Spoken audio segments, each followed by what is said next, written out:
Pero si me tomo en serio vivir ante el rostro de Dios y digo, Señor, esto es imposible, eso es lo que nos impulsará a buscar el poder del Espíritu Santo. Mucha gente me ha preguntado, ¿cómo puedo ser lleno del Espíritu Santo? Jesús solo dijo una cosa: si alguien tiene sed, venga a mí.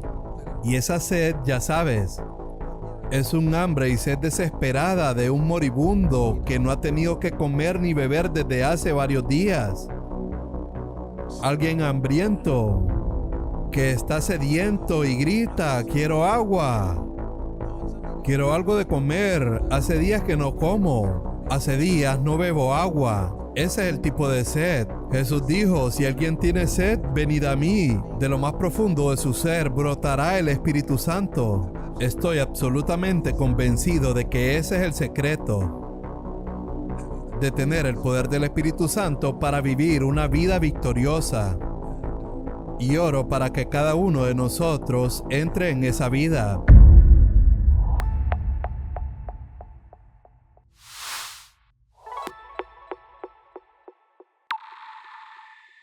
La razón por la que enfatizo tanto esto, y ha sido el énfasis principal de mi ministerio durante 47 años, la razón es porque fui derrotado durante muchos años, incluso después de haber nacido de nuevo. Como muchos creyentes, vivía una vida derrotada, no externamente. Externamente mi testimonio era perfecto, pero mis pensamientos, la ira, el desaliento, la condenación, todas estas cosas, como juzgar a los demás, cosas que otras personas no toman en serio, como los chismes, hablar mal, cosas que la mayoría de los cristianos ni siquiera piensan que son cosas serias, pero yo tenía todas estas cosas, aunque mi vida externa era perfecta. Y me tomó mucho tiempo ver lo que era el pecado, lo que era el significado del nombre de Jesús. Entonces lo empecé a ver por todas partes. Vi el nuevo pacto por todas partes. Así que vayamos a Hebreos capítulo 11. Es otro lugar que se hizo vivo para mí. El Espíritu Santo es quien escribió esta carta. Y recuerdo cuando el Señor me llenó con el Espíritu Santo de una manera especial hace 48 años. Y dije, si esto es realmente una experiencia genuina de la plenitud del Espíritu Santo, el Nuevo Testamento se convertirá en un libro nuevo para mí. Y aunque lo había leído durante 16 años antes de eso, realmente se convirtió en un libro nuevo cuando Dios me llenó del Espíritu Santo. Créeme, si realmente te llenas del Espíritu Santo, verás cosas nuevas en la Biblia que nunca habías visto antes. Yo lo hice. Casi todas las cosas que entiendo hoy en día fue después de que el Espíritu Santo abrió mis ojos. Hebreos capítulo 11 está lleno de estas cosas fantásticas que son totalmente el antiguo pacto. Y una persona que es desafiada por todas estas cosas externas, solo se irá por las cosas externas. Así que todo esto es experiencia de estas personas que tenían fe, pero su fe era de un diferente tipo, la fe del Antiguo Testamento. Tuvieron fe para abrir el Mar Rojo, derribar los muros de Jericó y tener un hijo cuando tiene 100 años. Y todas estas cosas son maravillosas. Pero al final de eso, lees en el versículo 40, Dios ha provisto algo mejor. ¿Qué es ese algo mejor? Mejor que todo lo escrito en Hebreos capítulo 11. Te emocionas leyendo todo esto, pero el último versículo en Hebreos capítulo 11 es, quiero decirte que Dios ha provisto algo mejor. ¿Sabes cuántos cristianos están ocupados con lo sobrenatural o la sanidad? Las mayores multitudes para las reuniones son para las reuniones de sanidad. Y el 99.9% de las personas nunca son sanadas. Es un engaño. Creo en la sanidad, la he experimentado y he visto a gente sanarse también. Pero no en estas reuniones de sanidad. Eso no es lo principal. Si tienes una reunión para, por ejemplo, predicar de la victoria sobre el pecado, no conseguirás miles de personas así. Incluso los cristianos irán a una reunión de sanidad, pero no a una de la victoria sobre el pecado. Ellos van donde se habla de alguna manifestación sobrenatural. El capítulo 11 de Hebreos está lleno de estas manifestaciones sobrenaturales. Y luego en el último versículo dice, Dios ha provisto algo mejor. Así que es una persona que no se conforma con solo ver cosas sobrenaturales. ¿Qué es ese algo mejor? Y entonces, por primera vez, habla del pecado. En todo el capítulo 11 no dice nada sobre el pecado, pero tan pronto como dice Dios ha provisto algo mejor, dice en el capítulo 12, versículo 1, despojémonos de todo estorbo y pecado y miremos a Jesús. ¿Sabes que eso es algo mejor que todo lo escrito en el Antiguo Testamento? Es mejor que todo lo escrito en Hebreos capítulo 11. Mejor que resucitar a los muertos, abrir el mar rojo. Es mejor que todo lo que experimentaron en el Antiguo Testamento. Y por eso Jesús dijo que la persona más grande del Antiguo Testamento, por cierto, no es mencionado en Hebreos capítulo 11, es Juan el Bautista. Jesús dijo en Mateo 11 que la persona más grande que vivió hasta el tiempo de Jesús fue Juan el Bautista. No se le menciona aquí porque nunca hizo ningún milagro, pero predicó sobre el arrepentimiento. Pero lo que Jesús dijo en Mateo capítulo 11 fue que el más pequeño en el reino de los cielos es mayor que la persona más grande en el antiguo pacto. ¿Qué es lo que puede hacerte mayor que Juan el Bautista? Solo una cosa. Juan el Bautista no pudo obtener la victoria sobre el pecado en sus pensamientos. Nunca cometió adulterio. Nunca fue tras el dinero. No iba detrás de las mujeres. No corría tras el honor. Tantos cristianos van detrás de todas estas cosas. Juan el Bautista no tenía ninguna de estas cosas. No quiso el honor del mundo, ni la riqueza del mundo, ni los placeres del mundo. Entonces, ¿de qué manera un cristiano es más grande que él? Es solo en un área, y esta área es el pecado. Y sin que se mencione específicamente allí, creo que Juan el Bautista pudo no haber superado el pecado en su vida interior, porque no había posibilidad de que nadie en el Antiguo Testamento pudiera superar el pecado en su vida interior. Así que lo que quiero decir a partir de eso es que si no estás venciendo el pecado en tu vida interior, en tus pensamientos, eres realmente un cristiano del Antiguo Pacto. Incluso si dices ser un miembro de la fraternidad cristiana del Nuevo Pacto, solo estás engañando a la gente. ¿Es tu vida externa mejor que la de Juan el Bautista? Su vida exterior era intachable. ¿Cómo podríamos ser mejores que él? Debe ser porque nuestra vida interior es mejor que la suya. No hay otra manera. Dios nos ha proporcionado algo mejor. Y eso es, podemos leer el capítulo 12, versículo 1. Despojémonos de todo estorbo y todo pecado que nos enreda tan fácilmente. ¿Y cómo lo hacemos? Fijando nuestros ojos en Jesús. Versículo 2.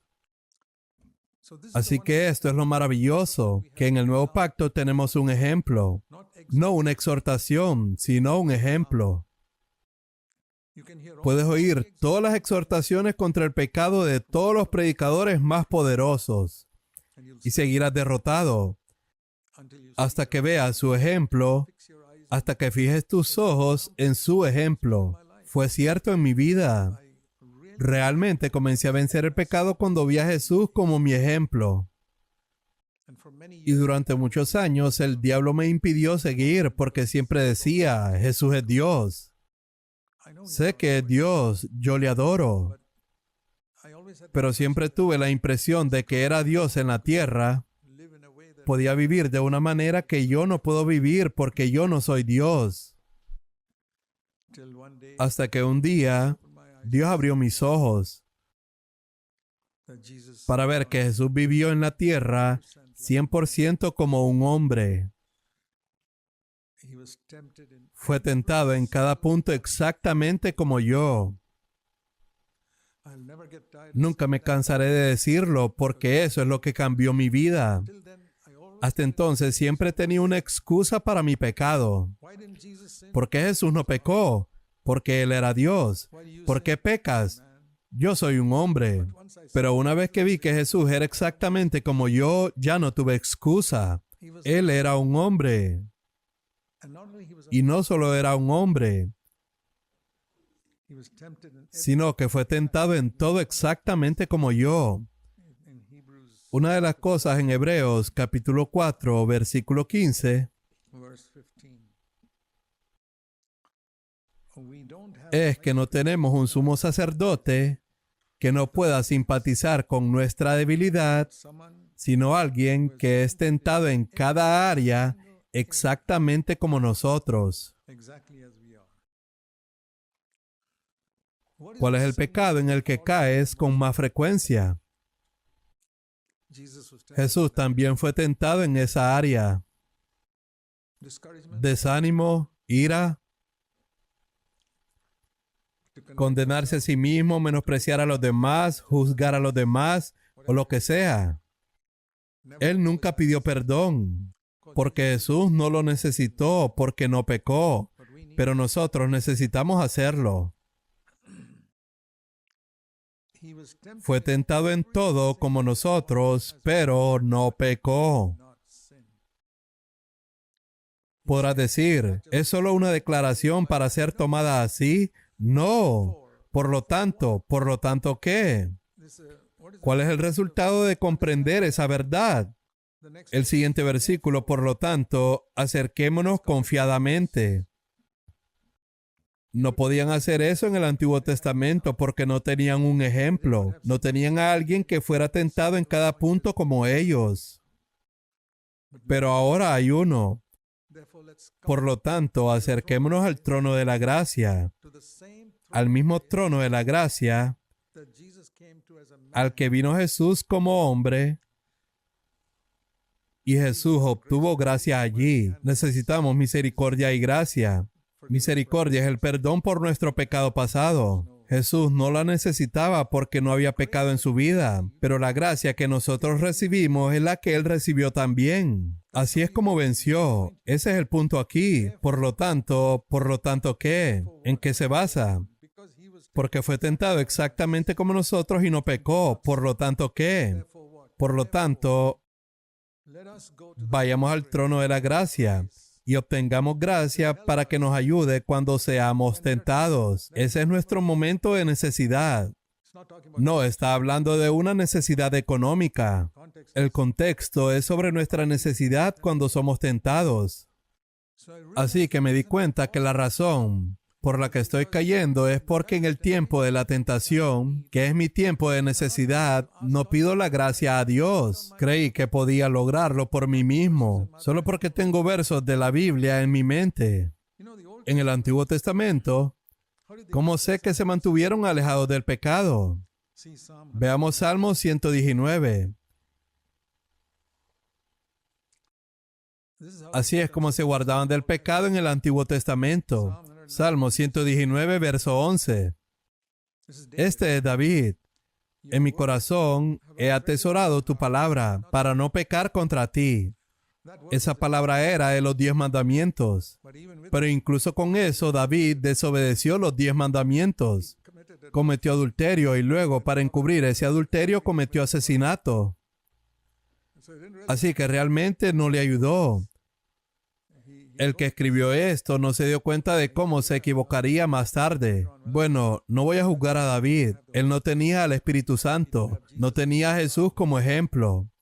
Así que no podemos compararnos con él. Pero eso era todo lo que había. Tenían que recordar lo que dice la palabra de Dios. Y todo está externo en el Antiguo Testamento. Por ejemplo, no había ninguna palabra en el Antiguo Testamento que dijera que no debías enojarte. No te enfadarás, no era el 11º mandamiento.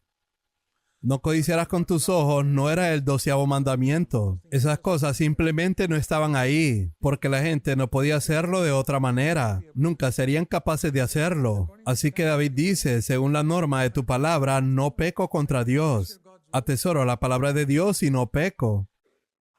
Así que esa era la palabra externa, los 10 mandamientos, la norma de Dios.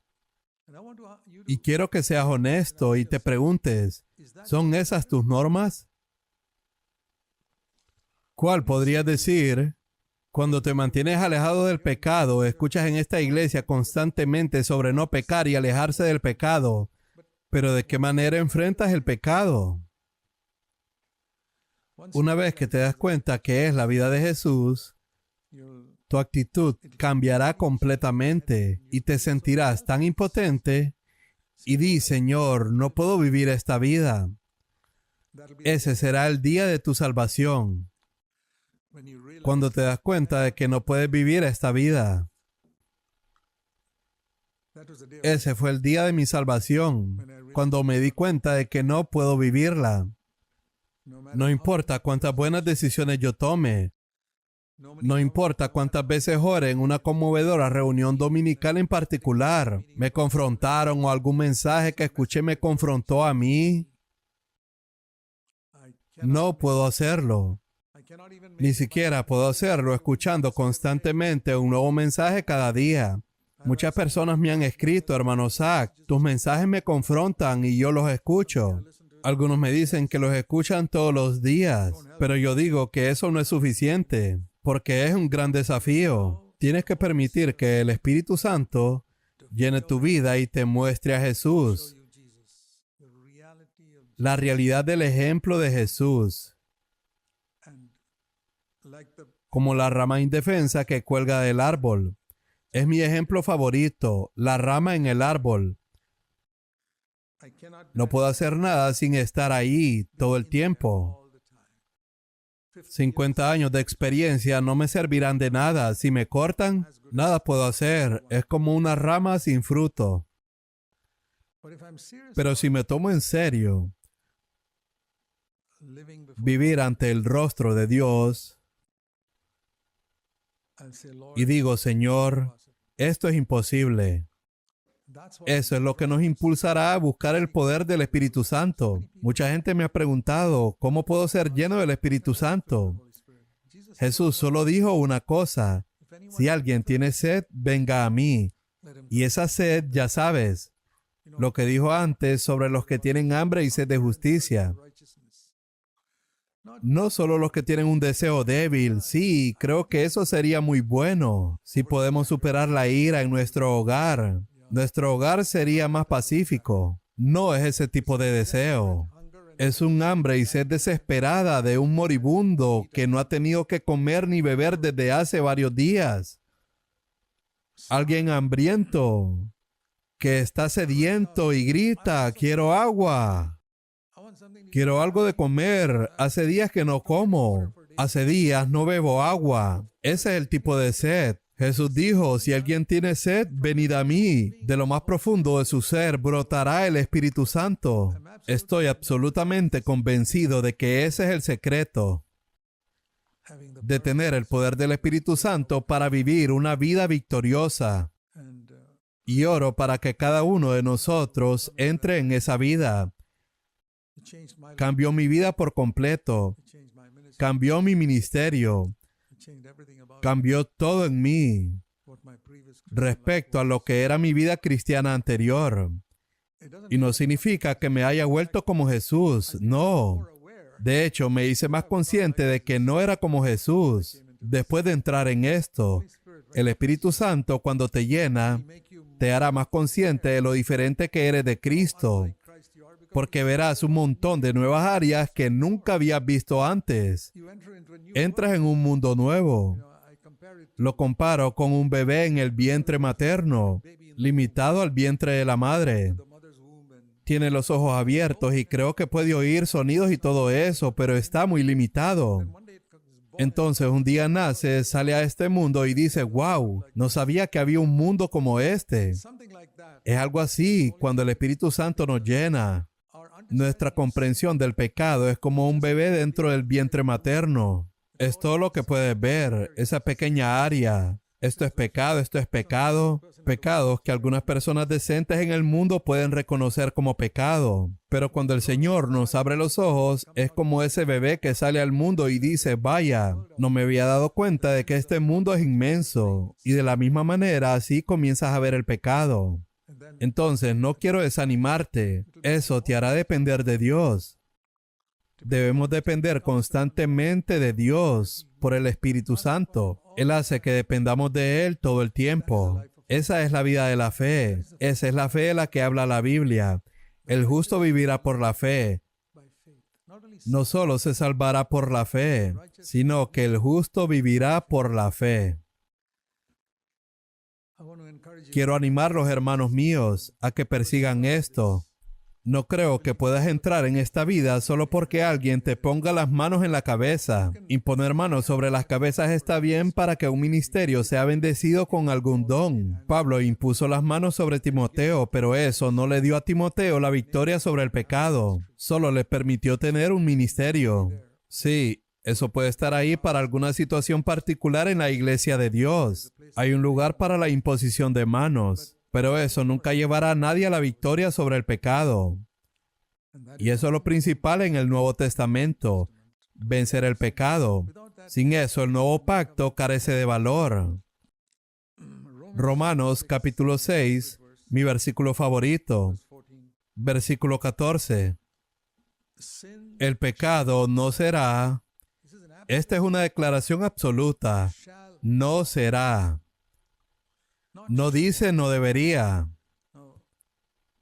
Ahora, mucha gente está predicando diciendo que el pecado no debería gobernarte. Bien.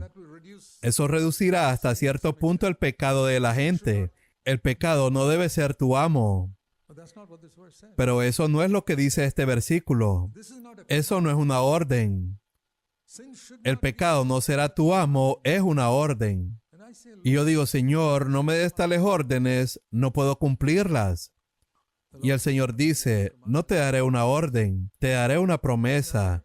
¿No es eso mejor? El pecado no será tu amo. Señor, eso está mucho mejor. Doy gracias a Dios por no haberme dicho, el pecado no debe ser amo sobre ti. Él dice, el pecado no será amo sobre ti. Entonces digo, ¿cómo, Señor? Te daré gracia. Yo te daré gracia. Eso es lo que dice ese versículo. Has estado viviendo bajo la ley. Tal vez dirás, no estoy bajo los 10 mandamientos. No, pero te has puesto unas normas a ti mismo. O dices, en esta iglesia hay ciertas normas de vida. No son los 10 mandamientos, son un poco mejor. No hacemos esto, aquello, no hacemos lo otro. ¿Estás siguiendo todas estas leyes? Estás bajo la ley. Solo cumples todas estas leyes y tienes un buen testimonio como un buen hermano o hermana en esta iglesia. Pero no necesariamente ante Dios. ¿Estás contento con el buen testimonio en esta iglesia de que la gente piense que eres un hermano piadoso? Tal vez predicas maravillosamente y tienes algunos pensamientos inteligentes que impresionan a la gente y dicen, wow, qué bendecido mensaje fue el que dio ese hermano. Hermanos y hermanas, mueran a todo eso. Solo hay una solución. Muere. Muere la reputación que tienes ante los ojos de los demás en esta iglesia. Sé como un muerto. Descubrí que me ayudaba el imaginar, ¿y qué si estuviera muerto aquí? ¿Me preocuparía lo que alguien en el mundo pensara de mí? Y yo dije, Señor, hazme así. Quiero vivir ante tu rostro, muerto para el mundo, pero vivo para Dios, sabiendo qué piensa Él de mí. Lo recuerdo desde que era joven. Entonces este versículo dice, el pecado no será amo sobre ti porque estás bajo la gracia. Esa es la única manera. Eso significa que estoy recibiendo gracia. Esta rama del árbol está recibiendo gracia y así el pecado no puede dominarme. Así que no puedo tomar el crédito por ello. Una rama no puede presumir de cómo ha dado para 20 manzanas si la otra rama trajo solo 10. Esas son manzanas artificiales, no reales. Ninguna rama real va a presumir. El árbol envía una savia y por mucho fruto que traiga, depende de él. No hay gloria. No hay gloria si el trabajo lo ha hecho otro. Si vas por ahí repartiendo un pastel que otra persona hizo, no puedes llevarte el mérito por ello. Alguien más lo hizo. Sí, está muy sabroso. Sí, lo ha hecho otra persona. Yo no. Es así. No puedes tener en alta estima ningún pecado en tu vida cuando lo has superado, cuando estás bajo la gracia, porque sabes que no fuiste tú.